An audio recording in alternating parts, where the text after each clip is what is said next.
My definition of rock and roll is kind of obliterated. People talk about it being an attitude, but I don't really like the attitude now. I think it's cliche.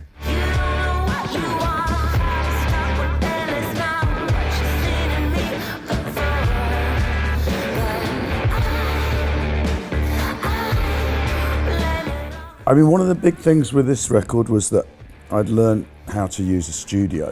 It's the first time that I'd had my own studio and I'd learned all the, Pro Tools and all that nonsense. I was aware of this kind of worry when I was making some music that, that's not really very Kills, how could we do that?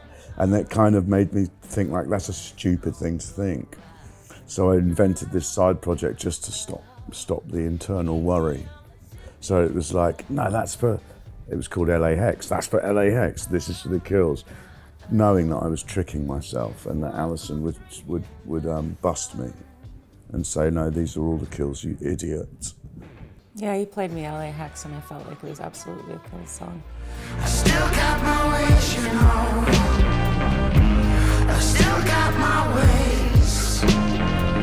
It was very hard to tell at the time. I mean, I think we were so insular and like doing what we were doing. And then I only felt that we were part of something bigger when we went on tour and played festivals, and suddenly we had this massive gang of friends. I just remember hearing a record on the radio, which didn't blow my mind. I'd heard this kind of thing before, but I hadn't heard it as a modern thing, and it was the Strokes. And then shortly after that, I heard White Stripes. And we were making music then, desperately thinking, well, we're never going to get a record deal because no one's going to. And it was just like, kind of like metaphorically running to Alison to say, have you heard this? This is going on. They're doing what we're doing. And then it was this feeling that the door was being kicked open. Then as soon as they started writing about us in this garage rock scene, I hated it, rebelled against it, didn't want anything to do with it. I remember Enemy for like 3 years straight, just being like every single day there was a new band that you'd never heard of that kind of sucked on the front cover. I don't know where they are now. I think that there were a handful of bands that actually really meant it, that weren't sort of jumping on a bandwagon, that were really creating something different and unique,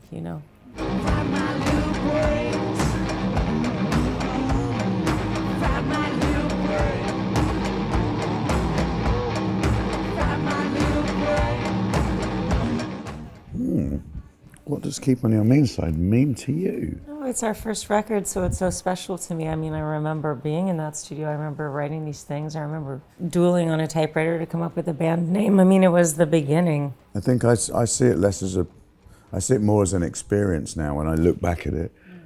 It's more of an experience that I'm remembering rather than a record. It was pretty cool to have just that one record, and we only had that many songs to play, and we didn't have any other songs. We had a 35-minute set. That was it, yeah. Just like we can play that record and then we have to go. I mean, that's half the reason we wrote some of those songs, because we didn't have it. We only had a 35-minute set, and we had to write Fuck the People, and then, some sort of extended kissy jam.